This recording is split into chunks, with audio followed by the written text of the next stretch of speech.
केला बेचने वाली चुड़ैल। एक बार की बात है, जादूपुर नाम के एक गांव में करतब दिखाती एक औरत एक रेड्डी के लिए गांव में आती है। आइए आइए मेहरबान कदरदान, खाइए रोहड़ा के ताजे ताजे केले। कभी खाए नहीं होंगे ऐसे केले। पीले पीले केले खाइए। ये कहकर रोहड़ा हाथों में 4 केले लिए उन्हें सर्कल में जोर जोर से हवा में उछालती हुई करतब दिखाती है, जिसे देखकर आसपास के सारे बच्चे अपने अपने मम्मी पापा से उस औरत के पास जाने की जिद करने लग जाते हैं। पापा, ऐसा तो सर्कस में बॉल से होता है ना, ये आंटी तो केले से कर रही है। चलिए ना पापा, देखते हैं। रोहड़ा एक पतली सी तार पर चलती हुई केलों से करतब दिखाती है। आते जाते सभी लोग बाहर रुककर उसके करतब देखते हैं और वाह वाही करते नहीं थकते। जैसे ही एक आदमी पास आकर उसे पैसे देने लग जाता है, तब वो कहती है, अरे नहीं नहीं साहब, मैं करतब तो बच्चों के मन को बहलाने के लिए करती हूँ। धंधा तो मेरा केले का है। पीछे देखो मेरी रिड्डी, जो भी मेरे केले खाएगा मेरी तरह चुस्त दुरुस्त और तंदुरुस्त हो जाएगा। पता चलता है क्या कि मेरी उम्र 55 की है। अरे पर ऐसे ठंड के मौसम में कोई केला क्यों खाएगा? ये ऐसे वैसे केले नहीं है साहब, ये शरीर में गर्मी देते हैं।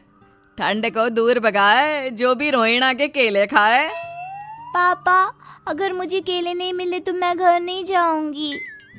तभी उसके पापा कहते हैं कि बेटा, केले ठंड में कभी गर्मी नहीं देते। ये सब कहने की बातें हैं, सामान बेचने का तरीका है इनका। पर पिंकी नहीं मानती। मैं केले खाऊंगी।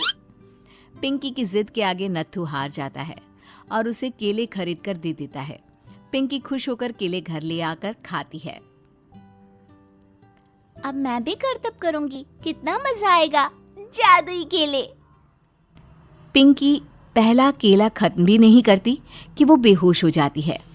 दूसरे केले से एक काला धुआं आता है और रोहड़ा चुड़ैल बनकर बाहर निकल आती है।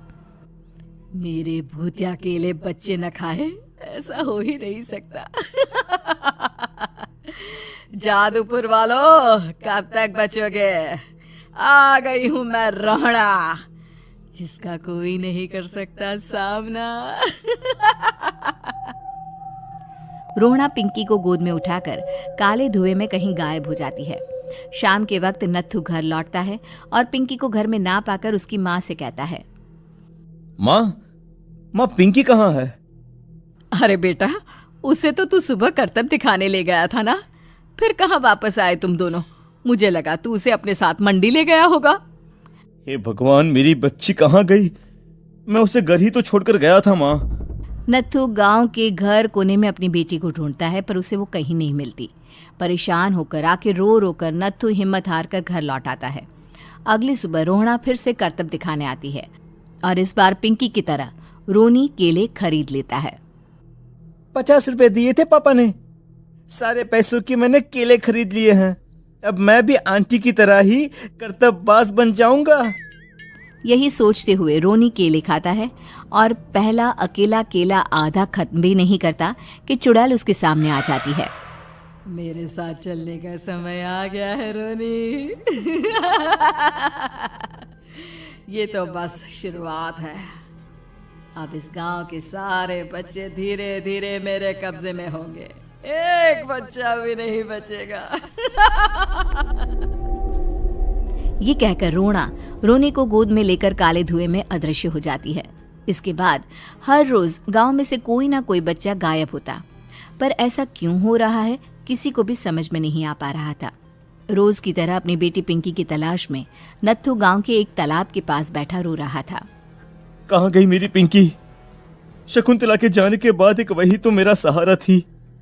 अरे उसकी आत्मा कोस रही होगी मुझे कि मैं अपनी बच्ची को संभाल भी नहीं पाया। नत्थू ये कहता हुआ रो ही रहा था कि तभी तालाब में से उसे शकुंतला की आवाज सुनाई देती है। कहाँ थी तुम शकुंतला? हमारी बच्ची और सारे गायब हुए बच्चे रोहड़ा के कब्जे में हैं। वो बच्चों को जो केले देती है उससे बच्चे बेहोश हो जाते हैं और उसके कब्जे में आ जाते हैं और वो उन्हें ले जाकर काली दुनिया में ले जाती है। पर वो ऐसा क्यों कर रही है?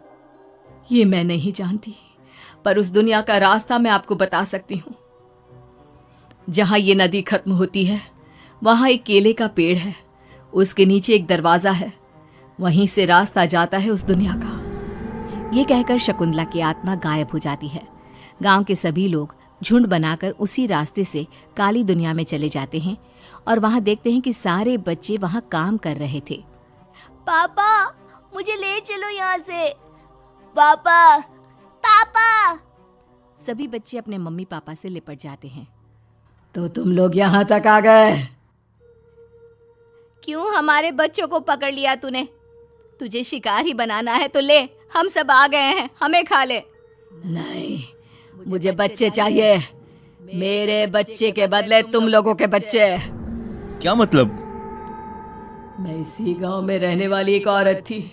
केले की चोरी के इल्जाम में मेरे बेटे को गांव वालों ने इतना मारा कि वो मर गया। उसी दिन मैंने ठान लिया कि गांव वालों का भी वही हाल करूंगी। कुछ दिन बाद बेटे के चले जाने के दुख में मैं भी मर गई और मेरी भटकती आत्मा एक चुड़ैल बन गई। और फिर मैंने बदला लिया तुम सबके बच्चे छीनकर। बर्दाश्त नहीं कर पाए ना, सोचो मुझ पर क्या बीती होगी। हमें माफ कर दो रोना। पता नहीं ये किसकी गलती थी, पर हम सभी माफी मांगते हैं। हमारी खुशियां लौटा दो, तुम भी तो एक माँ हो। गांव वालों की बात सुनकर रोहना का मन पिघल जाता है और वो बच्चों को छोड़ देती है। उसके बाद काली दुनिया बच्चों के लिए जादुई दुनिया बन जाती है। अब कोई भी कभी भी वहां आ जा सकता था।